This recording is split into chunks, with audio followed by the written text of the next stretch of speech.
tonight I have a story about winning a war. By refusing to panic that won't leave me alone. Not with superweapons, not with a chosen one. Just people who spent generations preparing to stay calm when something huge and terrifying finally arrived. We're so used to stories where survival comes from rage, sacrifice, and last-second miracles. But what if the real advantage is emotional discipline? What if the side that breathes, notices, and thinks more clearly is the side that quietly bends reality in its favor? I've always been fascinated by that. The possibility that the most dangerous response to an empire's threat is a steady voice that says, "No, we're not doing this your way." Because that is where you're headed tonight, into a future where Earth has trained for centuries not to shoot first, but to never lose its center. Out beyond Pluto, the largest armada humanity has ever seen is rolling inward, certain it's about to make an example of us. And you're not just watching from the outside, you're part of the mind that decides how we answer. So settle into whatever position feels easy for you. Let your day fall to the edges a bit, because in this story you sit inside a quiet command room, beside an old admiral and a patient AI named ATHENA, waiting for the Galactic Empire's first strike, and the strange, almost impossible moment where every weapon fires, and nothing lands. The first time the Galactic Empire tried to break Earth, nothing exploded, no cities burned, no fleets were torn apart in bright, violent light.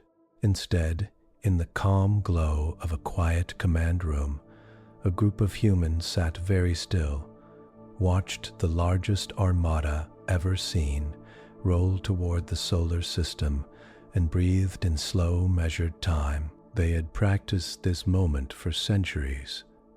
They had run it in drills, in games, in full system simulations that lasted whole weeks. They knew every angle of attack the Empire might use. They knew every fear that might rise in their own minds. They did not plan to answer terror with terror. They planned to win by not losing control. Out beyond Pluto, the Empire's ships flared to life like a hard, dark storm. In orbit around Earth, the Terran Defense Command dimmed the lights, centered their minds, and listened to a soft AI voice say, "Contact in 12 minutes. All vectors within safe margins. Breathe. You are there with them. You are part of the mind that chooses how humanity answers its first real test. Not with rage, not with panic, but with a steady hand and a quiet refusal to hate." The room does not look like the center of a war. It is quiet, low-lit, and slow. Screens hang in the air like flat sheets of light. A soft blue glow shows orbit lines, station paths, and gentle arcs of traffic around Earth, Luna, and the outer colonies. You can see tiny icons of ships moving in smooth curves. They do not hurry. They are not running. You sit inside this calm place, inside Terran Defense Command, inside the shared focus of Admiral Elias Reigns and his team. You can feel each of them the way you might feel your own thoughts shift when you look at a problem from different sides. Admiral Elias Reigns stands at the center rail, hands resting lightly, eyes steady on the largest display. He is tall, gray at the temples, with a face that looks more like a teacher than a fighter. His uniform is plain and neat. No heavy metals, no extra shine. He has seen real fear before in the early days when humans pushed out to Jupiter and almost started a war over a mining station that did not matter. He made a promise after that, never again. To his right is Commander Ava Chen. You can feel her mind like a clean, straight line. She watches structure, ship lists, crew status, energy levels. She has a gift for turning chaos into simple steps. On her personal display, blocks of data shift from red to green as she balances power and positions. On the lower level sits Lieutenant Leon Hale at a wide console full of signal streams. He is younger, dark-haired, with quick hands that rarely stop moving. He loves information the way some people love music. To him, each signal has a pattern, a rhythm, a shape. He listens to the galaxy the way others listen to a song. Near the rear of the room, Captain Myra Solis stands beside a holap of the outer solar system. She is in charge of the patrol lines and the silent stations that float in the dark beyond Neptune. Her voice is low, almost sleepy, but every word is precise. She knows where every Terran ship is, down to a fraction of a kilometer. In a side pit, Pilot Jonas Mercer leans forward, helmet open, suit half sealed. He should be on a carrier bridge, not in this command room, but Rhines keeps him close when things might get sharp. Jonas is calm, in the way of someone who has been scared many times and learned not to fight the feeling. He lets it pass through him, then acts. And around all of them, inside the systems, in the air itself, lives ATHENA. In AD is the fleet's AI. You do not see a body. You see results. Lines of prediction lay themselves gently over every display.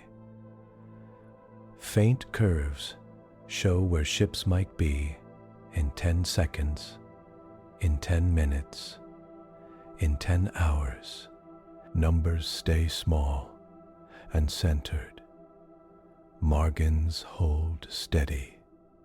When Athena speaks, the voice is warm, genderless, and clear. Signal from the Kuiper array, Athena says now, Priority Alpha. It is here. The room does not jump. No one shouts. Lights dim by a tiny fraction, more for comfort than for tactics. The distant hum of air systems seems to slow, though you know it does not. On the main display, an icon appears far beyond Neptune. A single point, then a circle, then a dense knot of symbols. High mass, high energy, many drives, a fleet, visuals, Rains asks. A panel blooms open, distant stars fade to make way for sensor bills. Slowly, the shape of the Galactic Empire's vanguard fills the screen. Sharp, dark hulls, bright, harsh flares from drive wakes, armor that drinks light instead of sharing it. Weapons ports lined in rows, like teeth. Leon runs a hand down one channel. Signal coming in, he says, voice even. Tight beam, direct to Earth, old Imperial code. But they did not change much in the last 1,000 years. Already decoding, Athena replies. Projecting translation in 3, 2. The center of the room fills with text and a still image, a figure in imperial dress. Tall, armored, wearing a smooth metal faceplate that shows no eyes, no mouth. Behind the figure, a symbol, a winged shape over a burning star. The message begins, "People of Sol, you are under the lawful reach of the Galactic Empire. You have crossed into stellar space without leave. You build fleets. You raise defenses. You send signals beyond your lot. You are now given a single choice."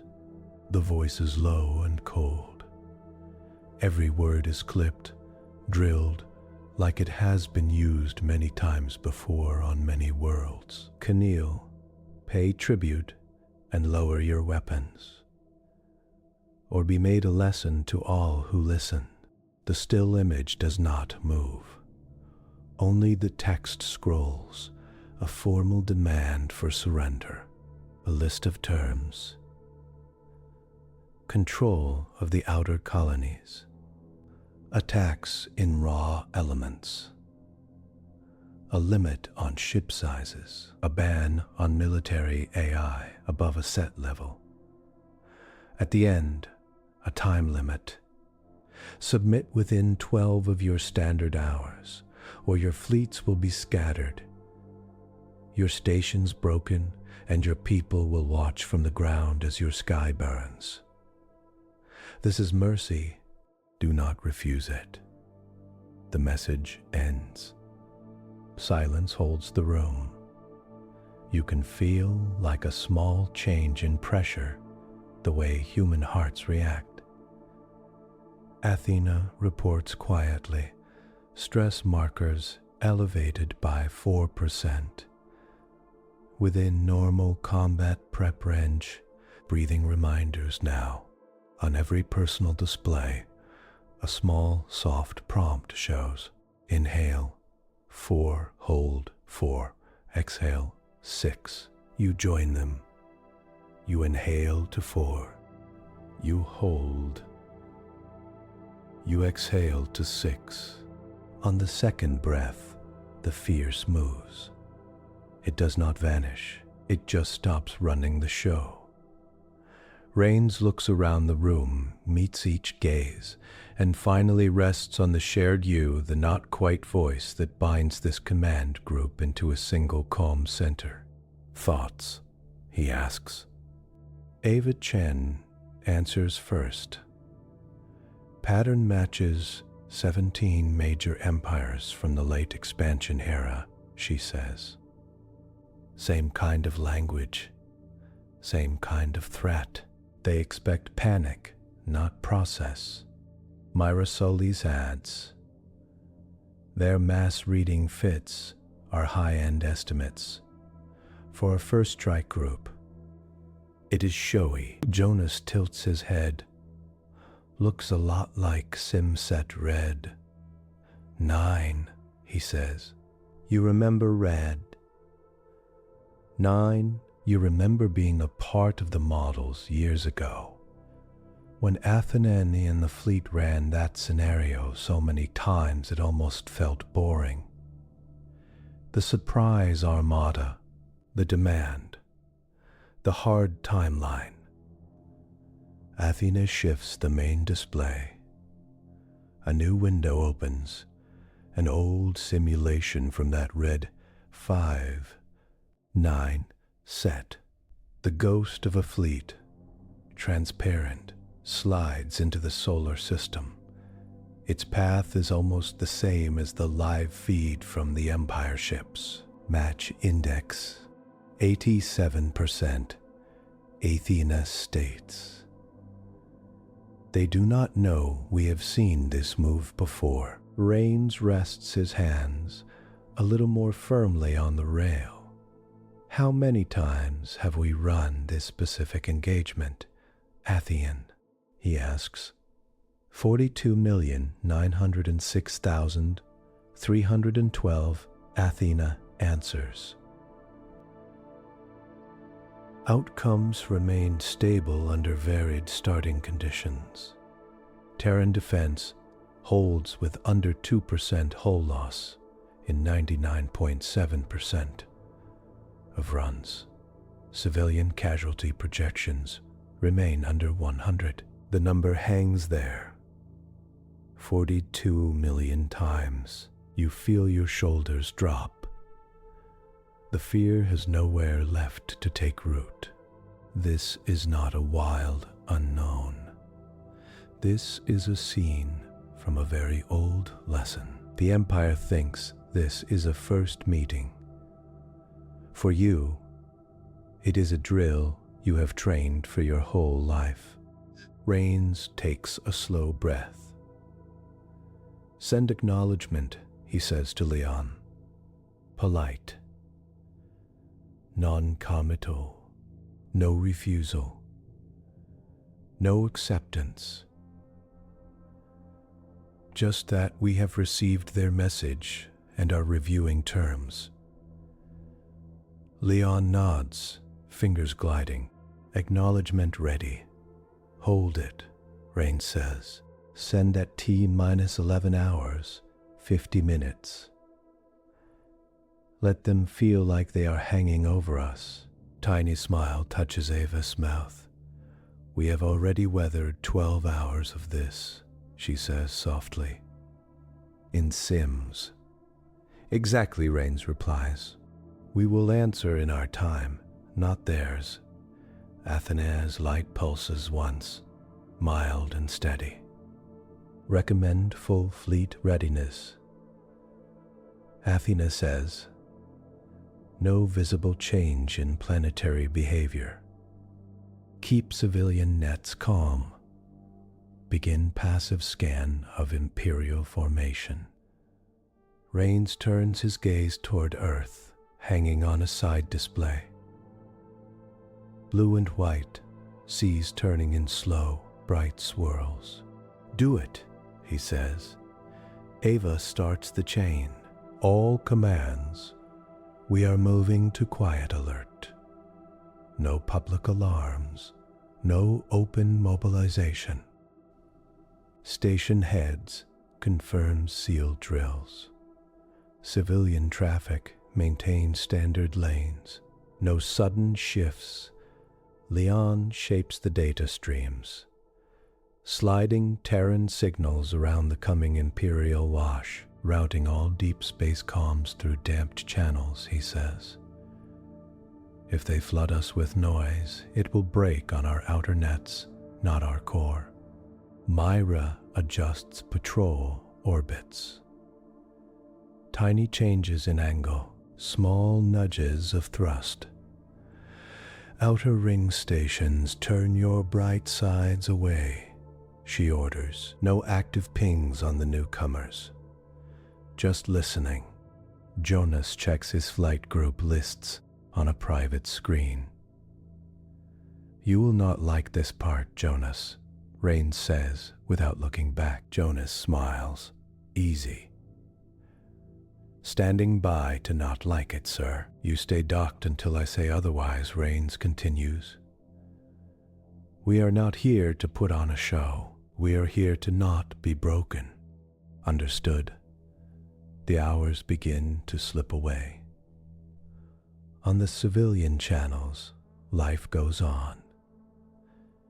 People in orbital habitats work, study, grow plants, watch small dramas on shared feeds.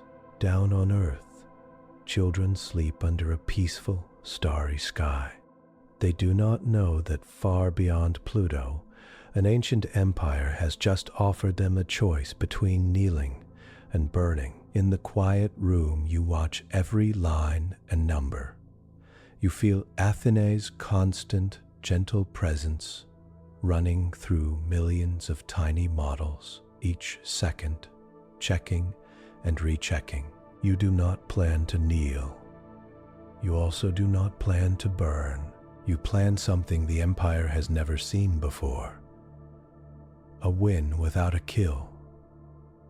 The Imperial Armada reaches the outer system like a slow-moving blade. From the Terran side, on the main display, It looks huge, but distant. Hull icons align in neat, rigid lines. Their drives glow too bright, wasting energy just to look more powerful. They do not care about fuel, they care about fear. From the Imperial flagship, the view is full of pride. High Marshal Cassian Drax stands on his command deck, watching Sol's pale sun grow a little larger. His armor is trimmed in red and gold, old symbols of victory. Around him, banners show past conquests, burned worlds, bent knees, rows of ships. He has broken 100 systems like this. By his side stands Nire, a younger officer with keen eyes and a mind trained on patterns. She watches Terran signals flicker on her console, studying them. They are quiet, she says, too quiet. Drax answers, not turning his head. New to the deep dark, they know nothing of the Empire. Our presence alone has already done half the work. He makes a small motion, and the fleet view spreads. Dozens of heavy cruisers, lines of destroyers. Support ships loaded with drones and guided weapons.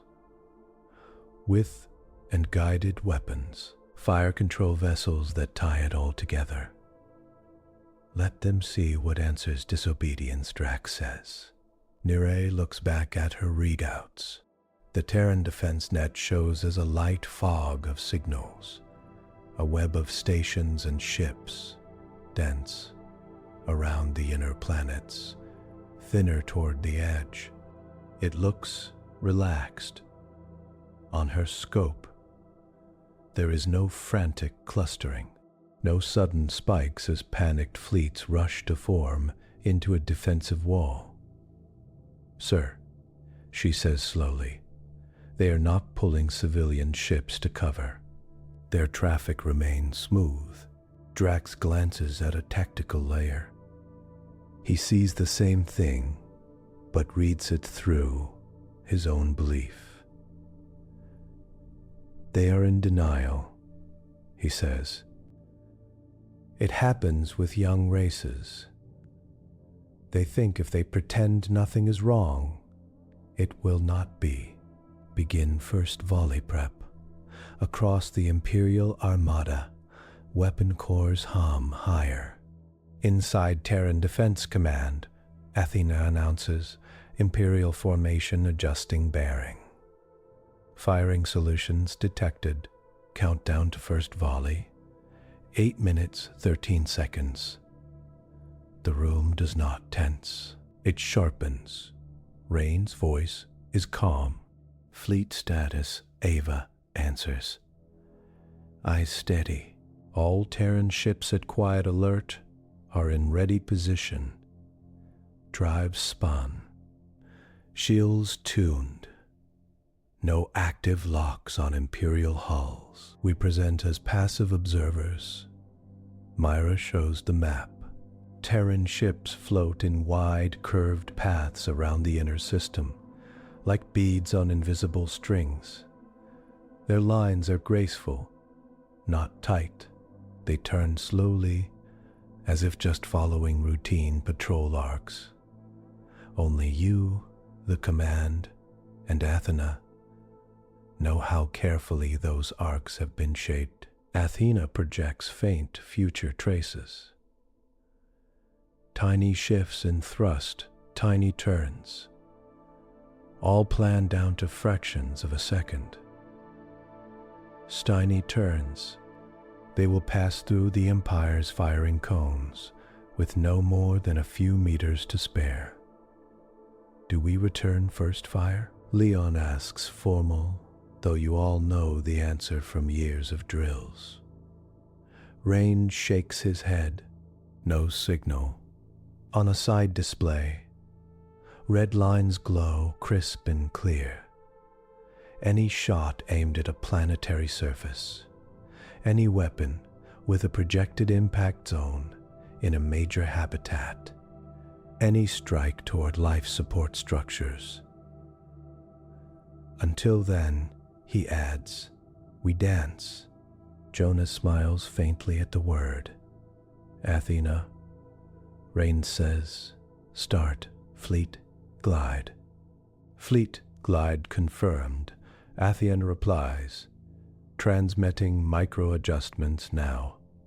All ships. This is Athena. Prepare to receive inertial drift corrections. This will feel like nothing. On Terran decks across the system, crews feel the same soft shift, almost nothing.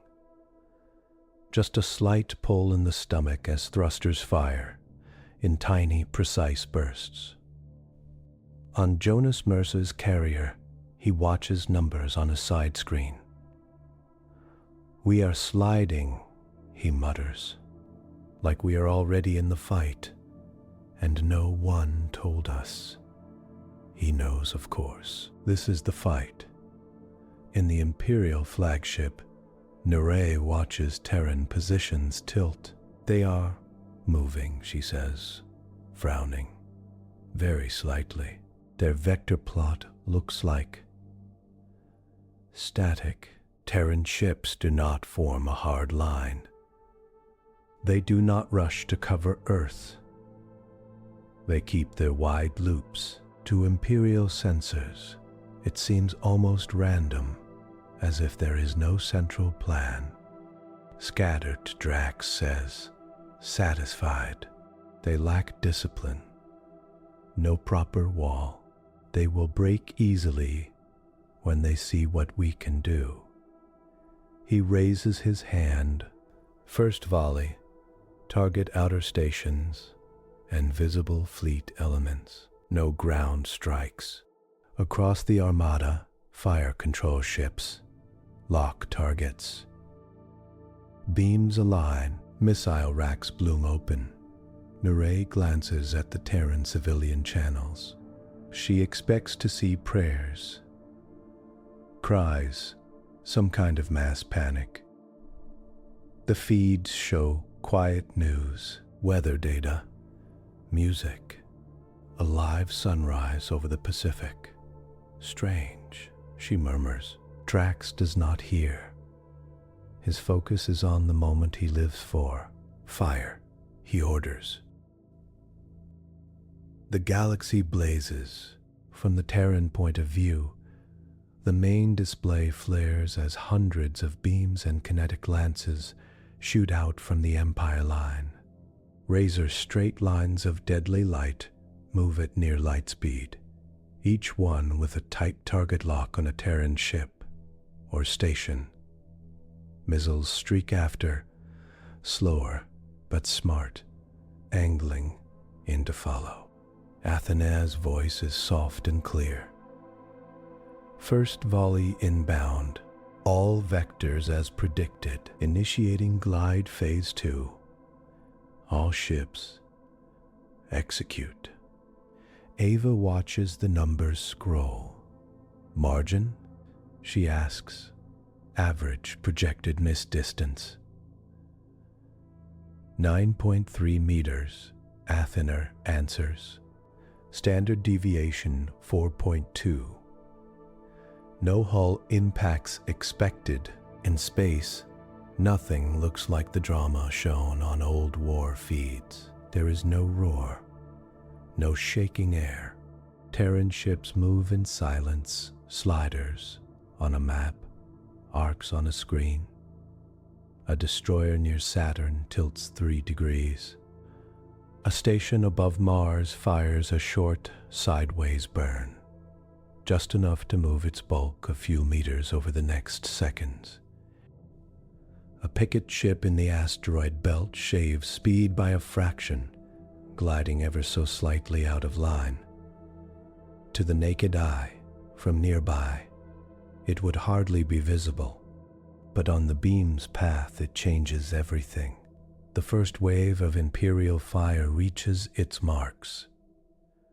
On the Imperial flagship, Drax leans forward, ready to see Terran ships sliced apart, stations cracked open in bright shatters. Instead, his view screen shows light, flashing past empty space. A beam meant to take the heart out of a carrier passes in front of its bow by 8 meters. Another, aimed at a station, grazes below with no contact. Missiles slice through the areas where ships were supposed to be. Seconds ago. On the Terran side, ATHENA marks each miss. Destroyer Kalen safe. Margin 3.1 meters. Station Phobos. Margin 11.7. Patrol craft Greywind safe. Margin 5.4. Crew on those ships feel the faint flick of energy on their shields as some beams graze their bubble edges. Lights dim once, then steady. On Jonas' carrier, the hull glows a little where a nearby beam dumps stray energy into the shields. Jonas feels nothing but a warm hum under his boots. First volley complete, ATHENA says. No Terran losses. No hull breaches. In the quiet room, no one cheers. They simply breathe.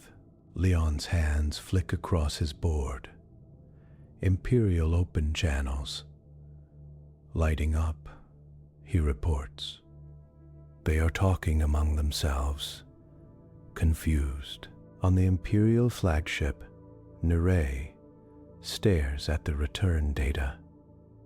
Miss rate 100%, she says, stunned. All beams missed. All missiles passed near targets, but did not correct fully. We have impact traces on nothing. Drax's jaw tightens. Sensor error, he says. Recohere systems. Fire control ships. Rescan. I want fresh locks. Full power. Fire control crews rush to obey, but Neera's mind races. She replays the engagement in quick, tight frames. She watches Terran vectors. At first it looked like static. Now she looks closer. Small moves, teamed, just ahead of impact. Each ship sliding out of exactly the space the Empire had aimed at. Sir, she says, this is not random.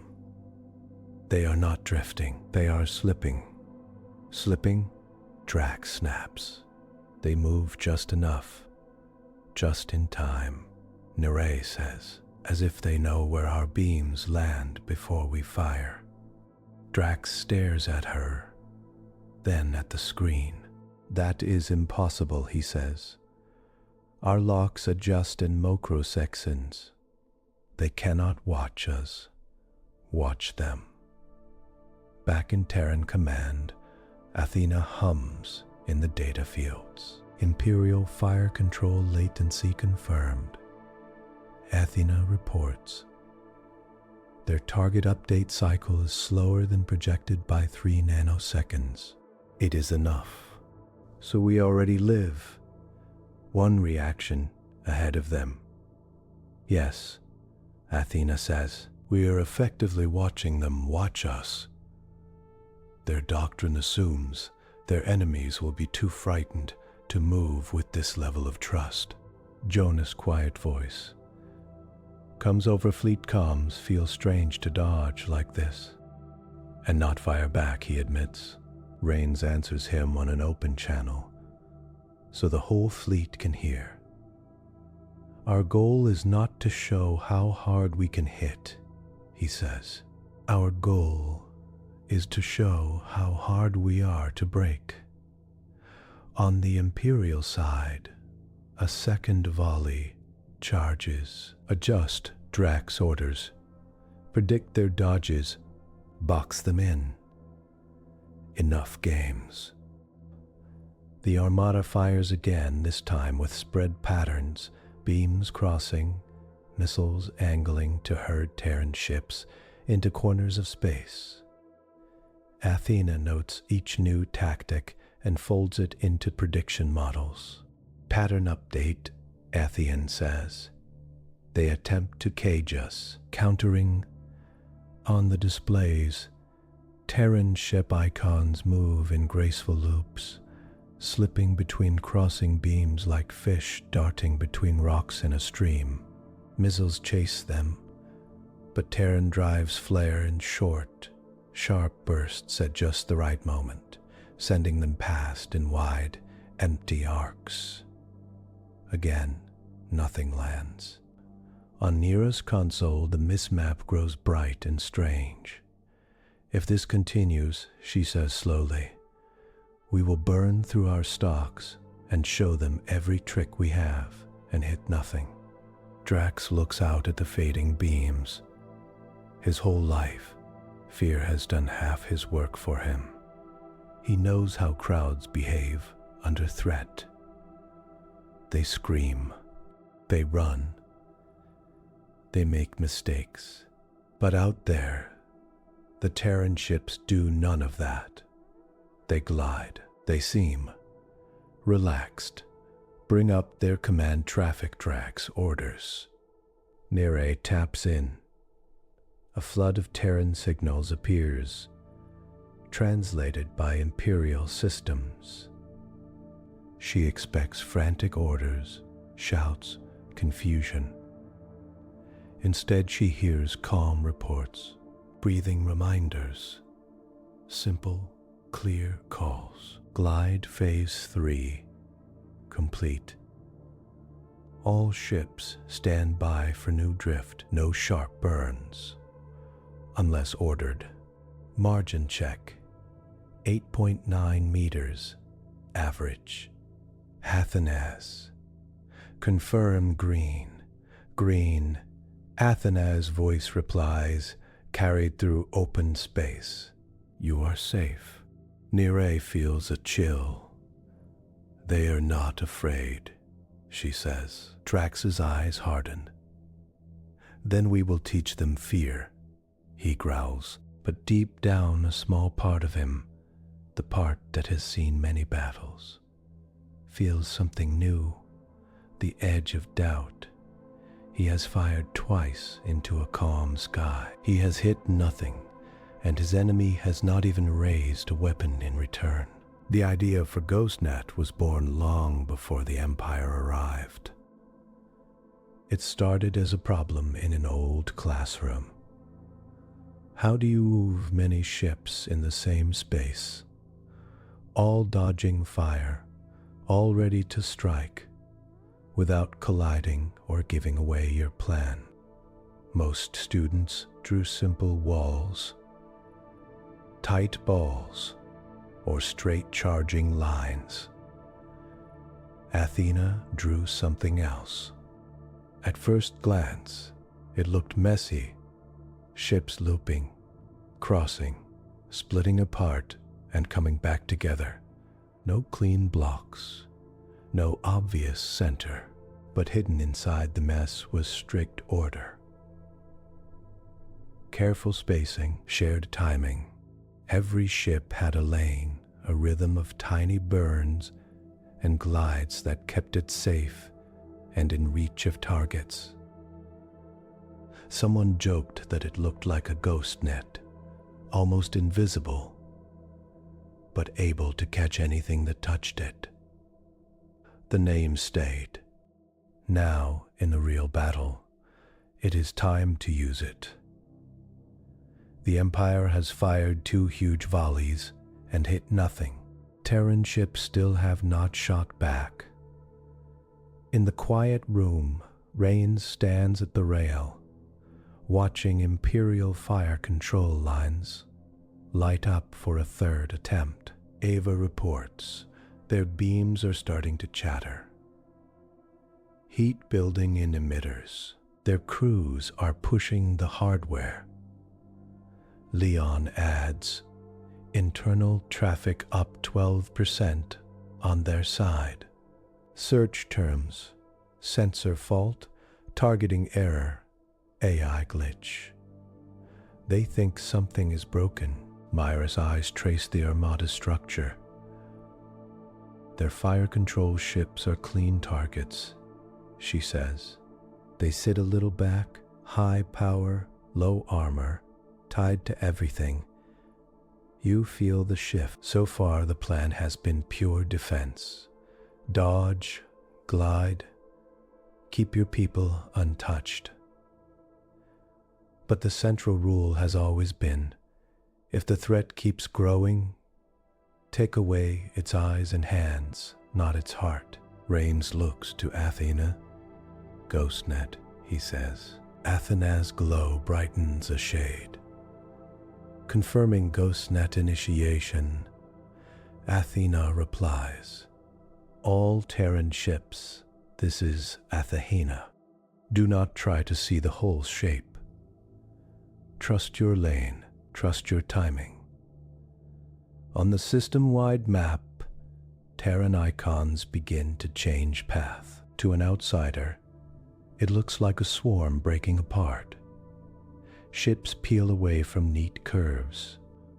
Some dive inward toward the inner planets. Others slip sideways into the asteroid belt. A few seem to surge straight toward the outer dark.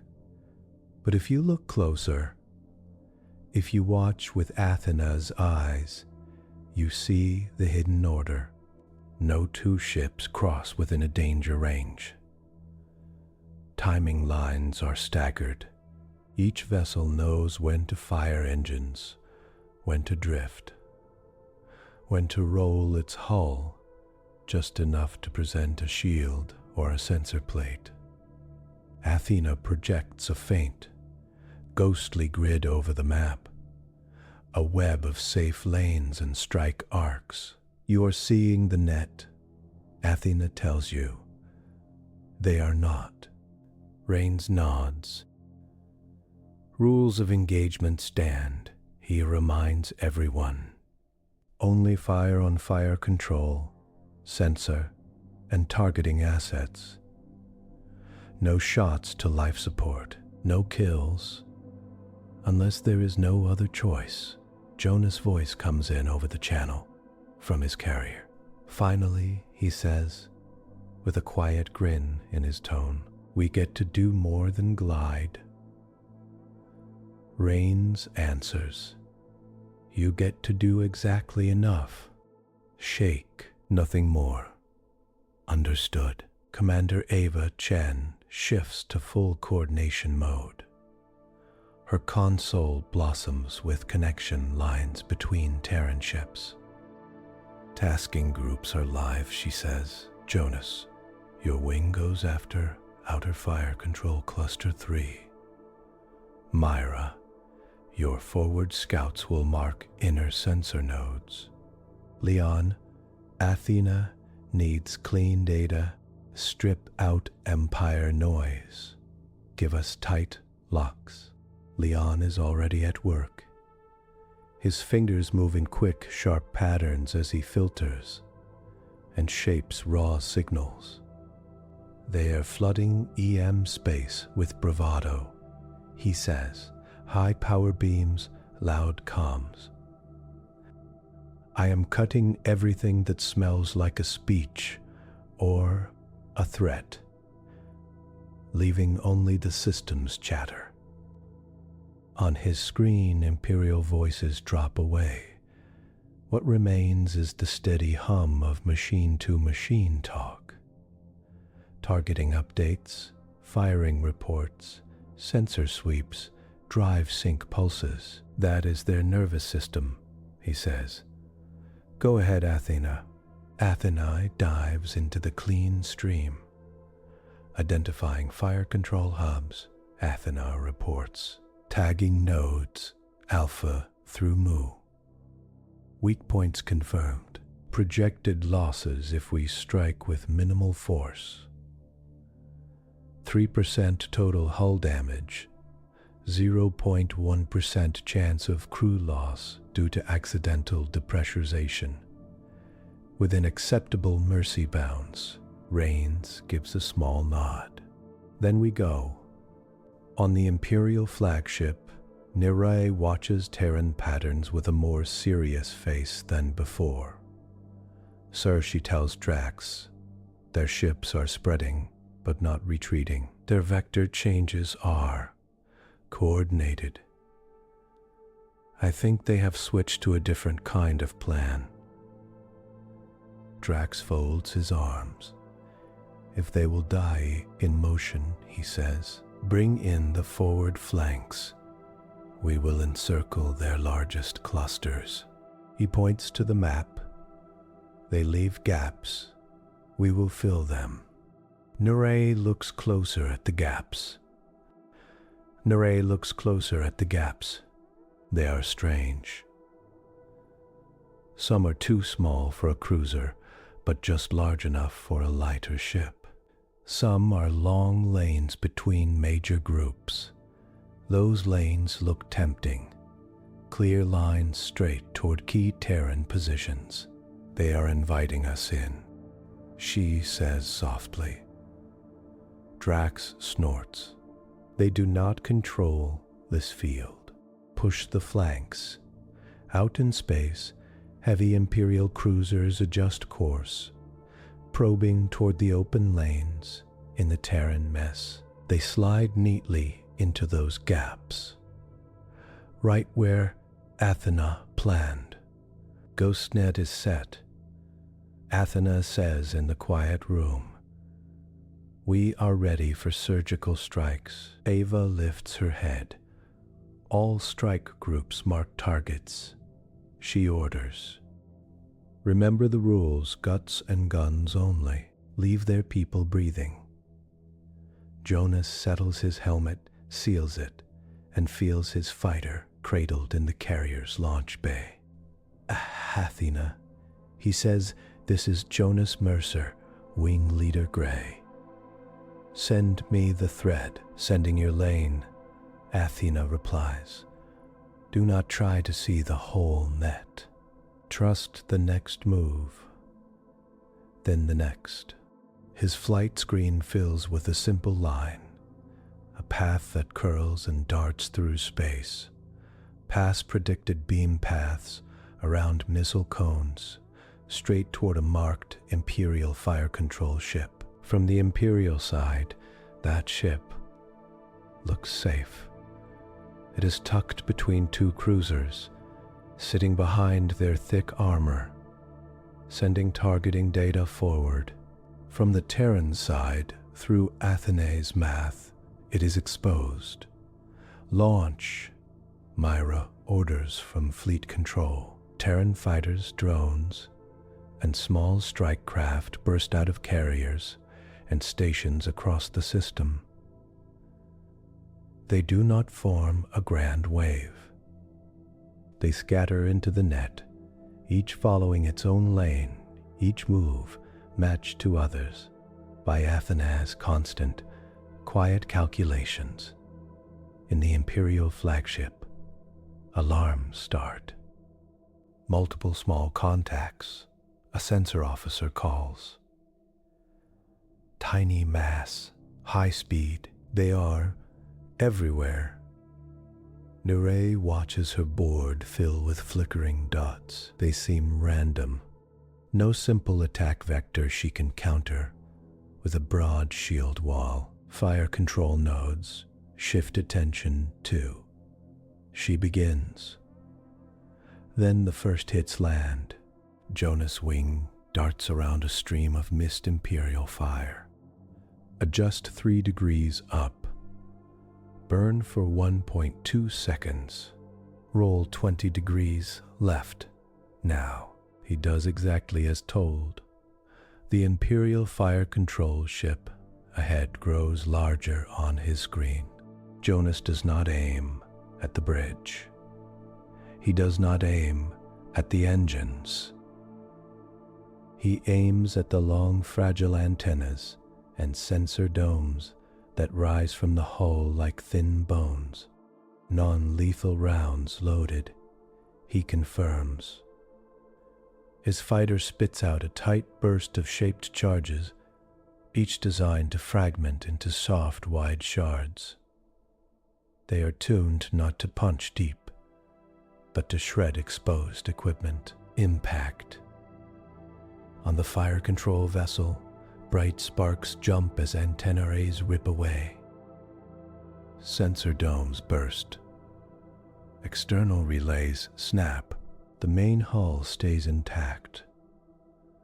The crew is jostled, shocked, but alive. On Imperial comms, the ship's captain shouts, "We have lost primary targeting.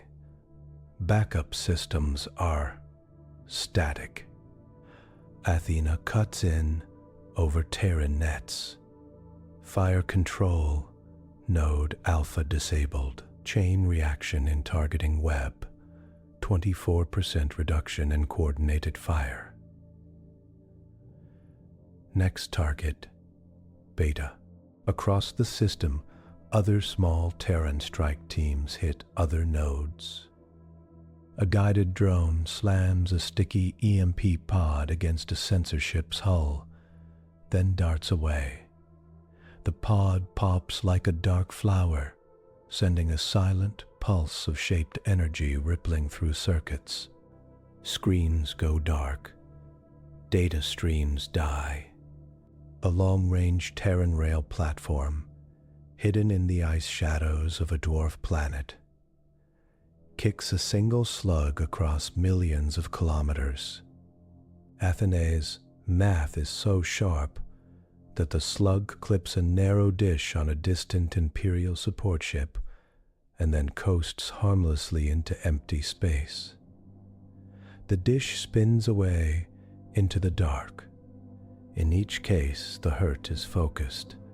Eyes and hands, not hearts and lungs.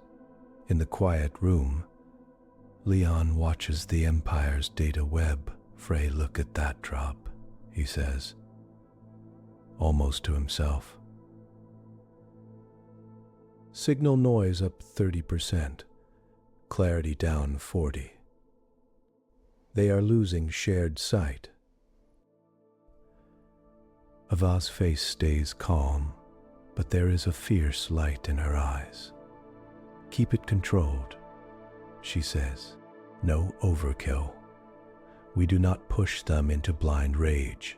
We teach them what it feels like to be unable to hurt us." On the Imperial flagship, Nira's screen is chaos. "Sir, we are losing fire control nodes," she reports. "Alpha offline. Beta. No beta flickering. Gamma just took a hit. Sensors on the outer ring are dropping one by one." Drax grips the rail hard enough to make his knuckles pale. "How?" he demands. "Our armor?" "They are not going for armor," Nire cuts in. "They are going for our eyes. They are choosing what not to kill." The thought hits her fully as she says it. They could have targeted fuel lines, core decks, bridges. Instead, they are aiming around life. Drax looks at the field. He sees his great proud armada reduced, not to burning wrecks, but to heavy, clumsy ships with less and less guidance. "Switch to local control," he orders. If the network is failing, each ship fights on its own. Raw power will still crush them.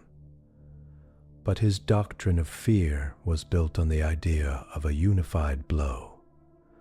Perfect timing, shared aim, full control over a frightened opponent. Now his fleet is breaking into chunks, each with less support than the last.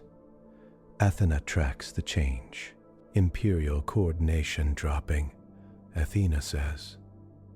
Latency spikes, conflicting orders between ships. This is the moment. Rains leans forward. To stop. ATHENA says. The room is silent for a beat. Ava looks at Rains. We could hit more nodes, she says. Break more of their aim. Rains shakes his head slowly. Our goal is not to humiliate them. Until they panic, he says. We have shown we can blind them. He looks at ATHENA. Hold further strikes unless they attempt a ground shot. Keep Ghostnet drift. No new attacks yet, confirmed. ATHENA replies. Out in space, the Terran mini-storm of precision fire suddenly fades. Fighters like Jonas pull back into wide, smooth arcs. Drones turn aside. The railguns go silent, but the damage is done. On the Imperial flagship, Drax shouts orders that arrive late. Ships fire weapons based on stale data. Beams slash across where Terran ships were minutes ago, not where they are now. Nire can feel it, like a pattern cracking. Our doctrine depends on fear and focus, she says quietly to herself. We send in a sharp, perfect threat. They see it, they break. We press.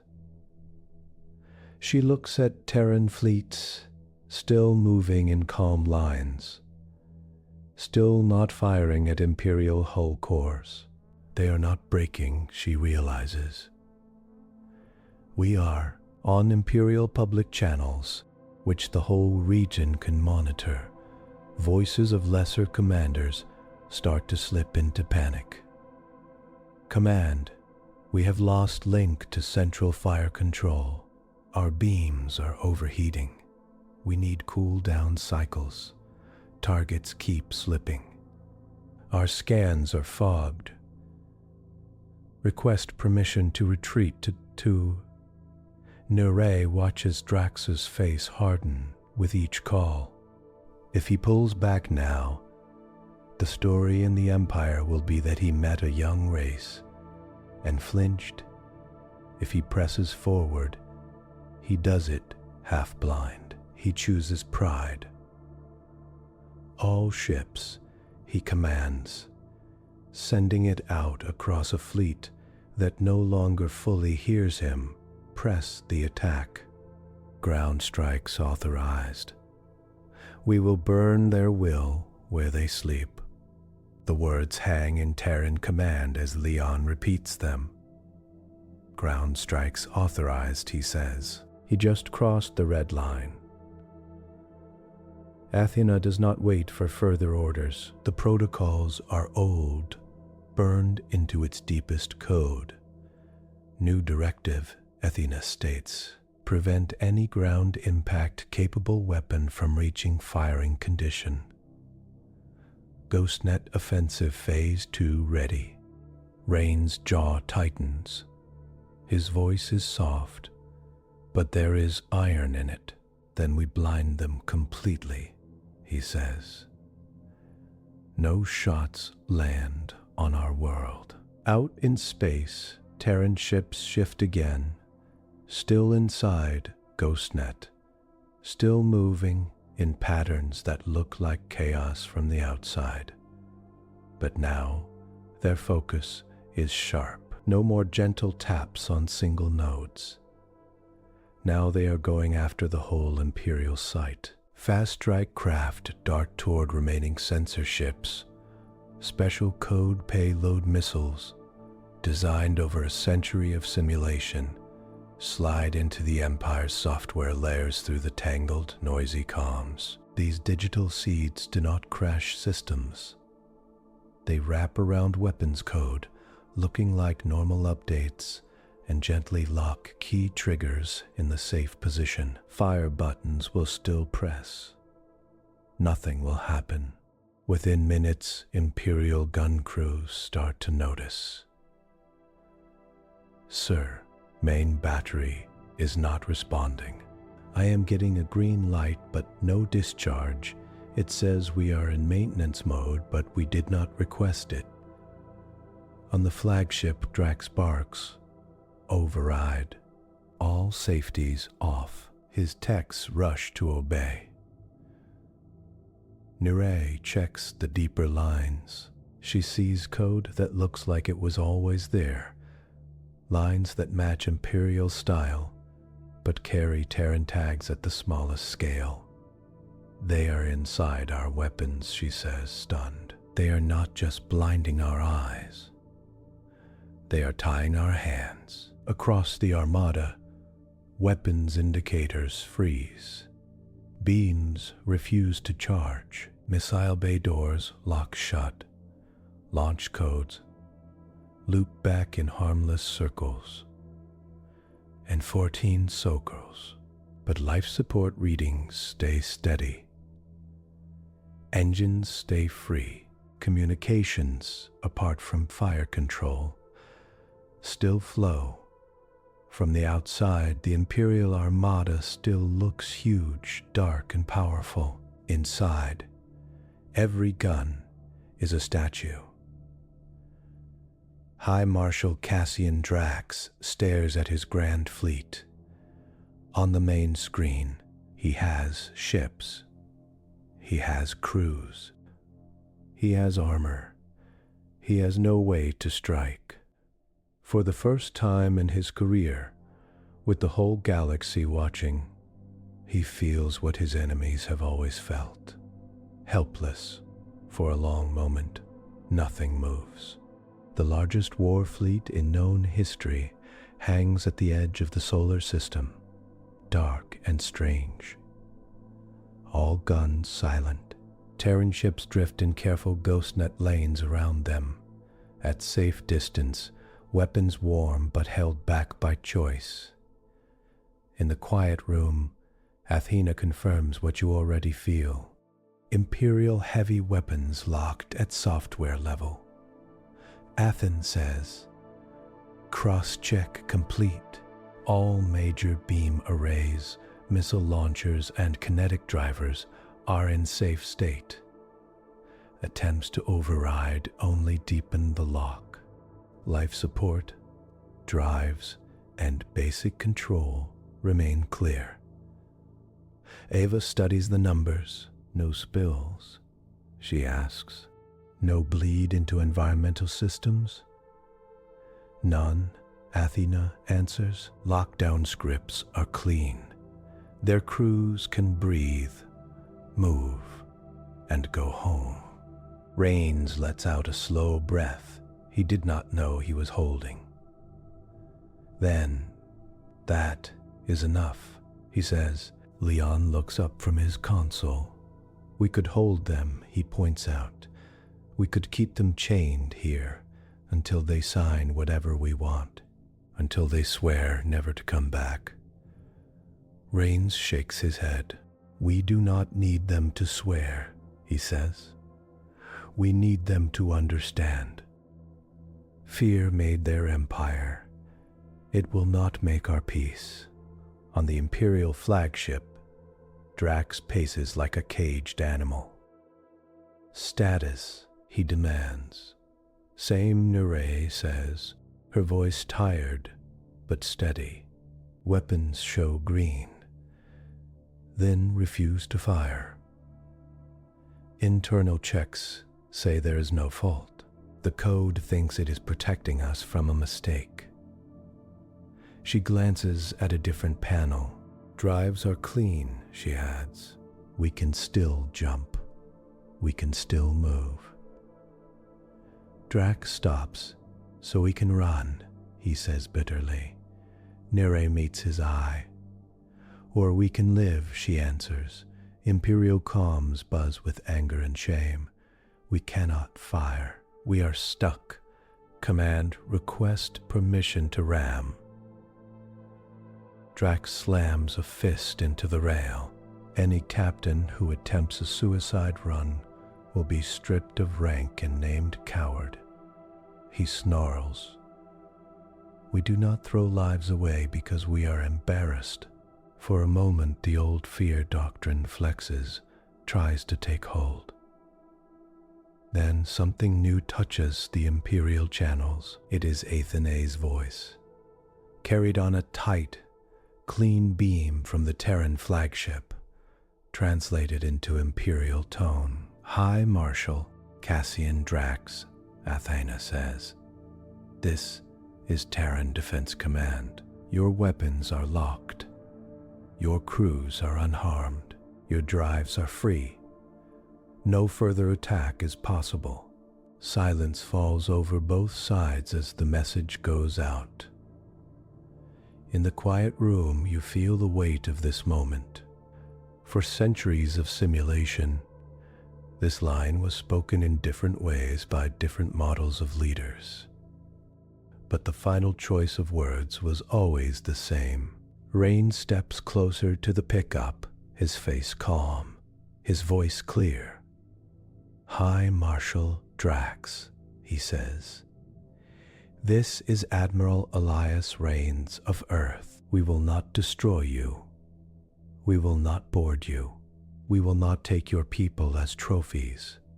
We are opening a clear retreat corridor out of our system. You may leave." He turns to Myra with a nod. On the main map, a wide, gentle path lights up. A clean lane from the edge of the Armada, out past Neptune and Pluto, away from any Terran asset, no hidden angles, no traps. Myra marks it with a neutral code that Imperial systems can read. "Corridor plotted," she says. "Broadcasting safe vector and gravity assist gates. If they follow this path, they will waste the least fuel and avoid all our defenses." Leon sends the data, corridor data, away. He reports, no demand packet attached. No if or but, just the path. Reigns returns his gaze to the pickup. "We ask nothing," he says to Drax. "No oath, no tribute. You came here to teach us fear. You leave with a different lesson. See how we could have killed you and chose not to." He pauses, then adds, "If you fire on us again in the future, we will stop you again, calmly. Precisely, without hate." The channel closes. On the Imperial flagship, Drax listens, jaw tight. Around him, officers wait, unsure. Nere watches his face, sensing the pull of his pride, the crash of his plans. The crash of his plans, sensing the pull of his pride from eyes. "They had us," she says quietly. "They know it, we know it. The whole galaxy will know it." She looks at the retreat path glowing on her screen. "They are giving us a way out that does not cost a single life," she goes on. "If we refuse, if we stay and grind uselessly against them, we only prove we are the monsters they planned for." In his culture, mercy is rare and always a trap. But this does not feel like a trick. It feels like something worse. To his old way of thinking, a higher ground he cannot stand on.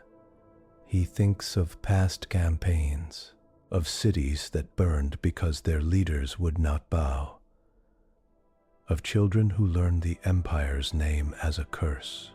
He thinks of this small blue world that met his armada with patience and control, and now simply says, "Go home." He feels a new kind of fear then, deep and sharp, fear of an enemy that wins and does not need revenge, fear of an enemy that will not be drawn into rage, fear of an enemy that has already lived this moment millions of times in thought and still chose mercy when it was real. Nere speaks again, more firmly. High Marshal, she says, if we return, we can report what we have seen. We can change how we deal with other worlds, or we can die here to protect the pride of a doctrine that just failed in front of every scanner in range. Drax's hands curl, then slowly relax. Signal the fleet, he orders, voice low. All ships stand down from attack posture, form up on retreat vector. We are leaving Sol. He forces the last words out. On Terran terms, the order spreads. One by one, Imperial ships turn. Their drives glow as they align with the clear corridor drawn for them. No Terran ship moves to block them. No new guns light up.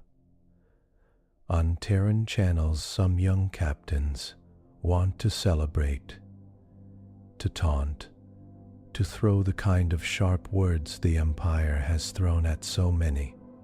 Rain's voice stops that before it starts.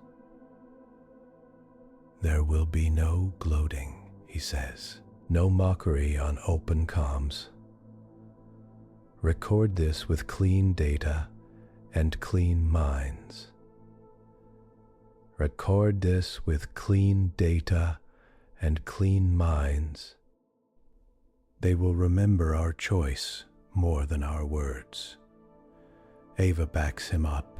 All ships, she transmits, maintain quiet protocol. Watch, record, but do not provoke. We are ending this, not stretching it. Jonas, still in his fighter, watches Imperial hulls slide past at distance.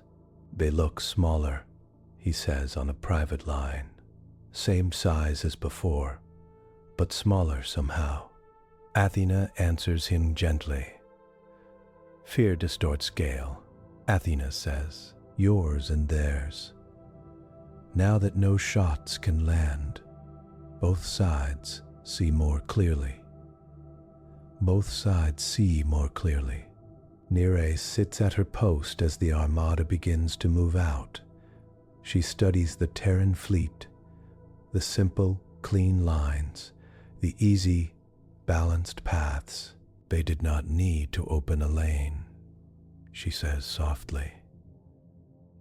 They could have left us to wander blind, or pushed us into some minefield we could not see. Drax does not answer. His thoughts are turned inward, replaying every step of the battle, every choice, as the last of the Imperial ships reaches the edge of the system.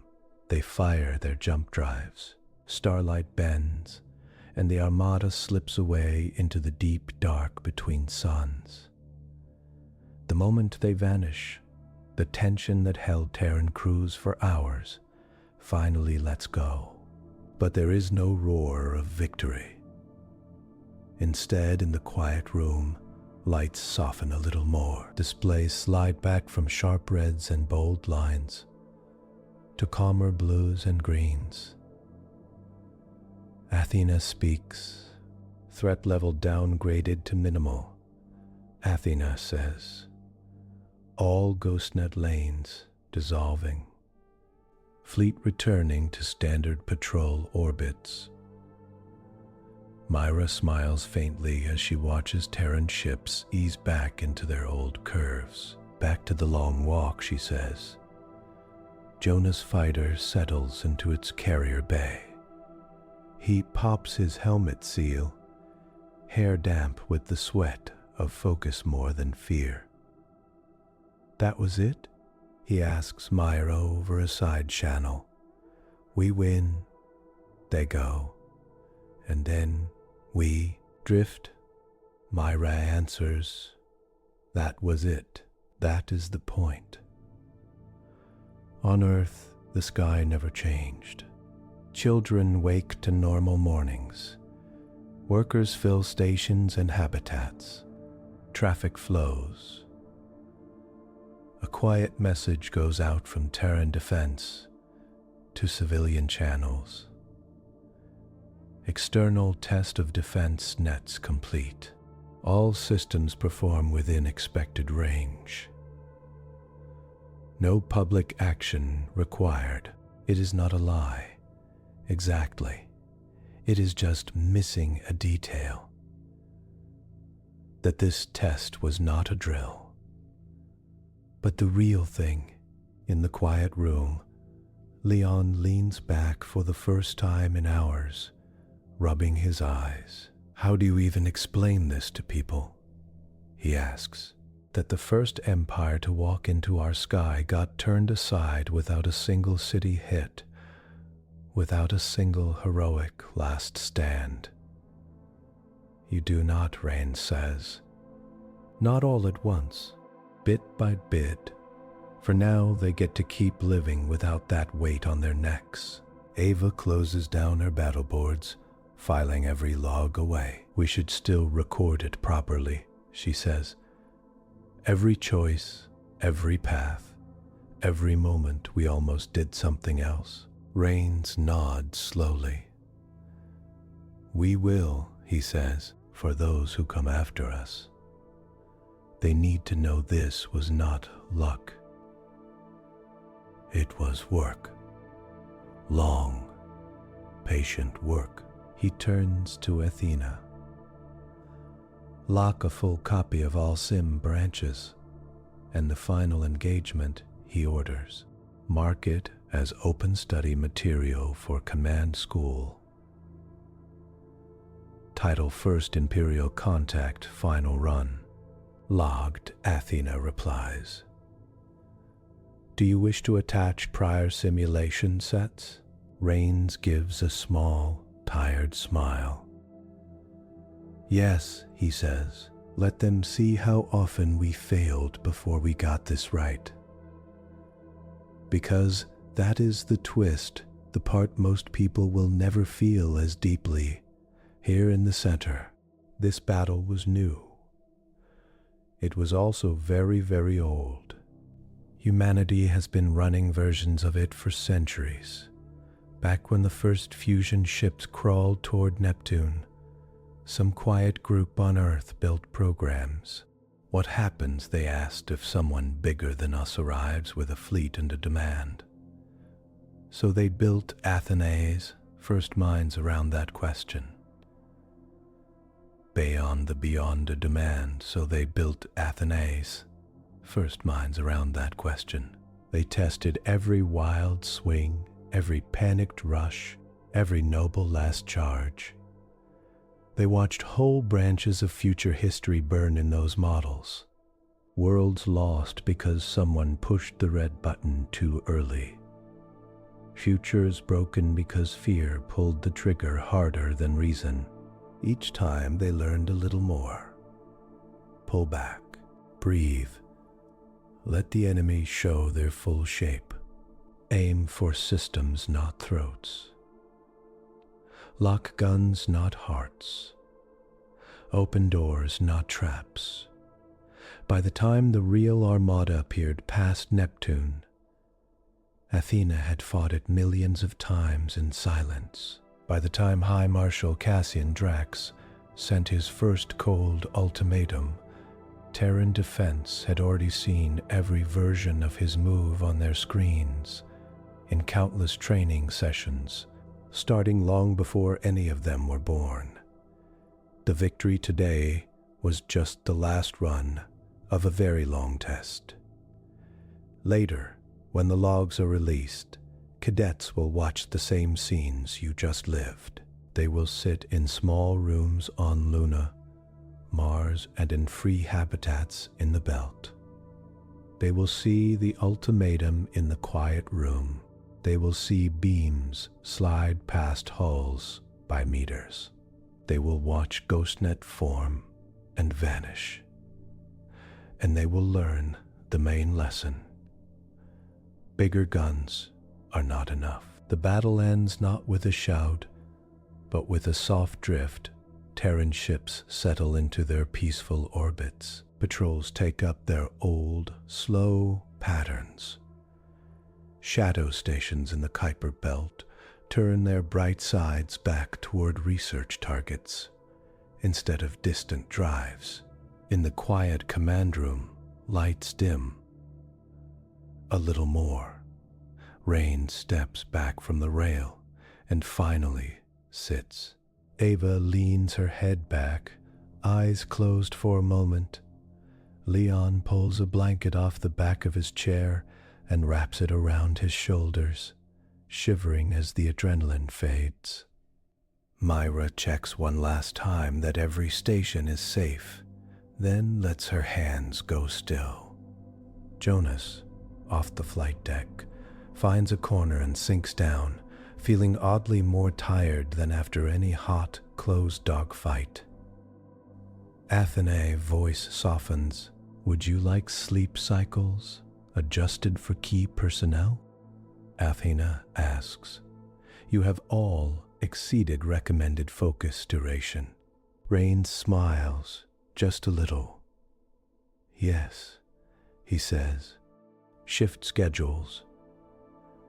Let the second string take over. We have earned a nap. He looks once more at the main display. Earth turns, blue and white. Its storms small and bright. Above it, Terran ships are tiny specks of ordered light, circling in slow shore paths. No crowds of wreckage, no scars across the night. Far away in a different part of the galaxy, High Marshal Cassian Drax sits alone on his dark flagship, facing a different kind of sky. He will return to the Empire with stories that do not fit its old songs. He will say they beat us without slaughter, they stopped us without hate, and somewhere in that vast empire someone will listen. Someone will run new simulations. Someone will ask in a quiet room like this, what if we fight like that instead? Here in Sol, for now there is just the slow fall back into normal days. You feel your part in Terran defense soften. ATHENA dims the tactical layers and brings up simple, gentle data. Ocean temperatures, crop yields, school schedules. Threat clear, ATHENA says. Returning to standard monitoring, the galaxy is still wide and full of dangers. There will be other tests, other hard choices. But this first direct clash between Earth and a ruling galactic empire has ended, not with fire, not with ruins, but with a quiet path home for both sides. Terran ships drift back into orbit, small against the bright curve of their world, as if nothing special has happened.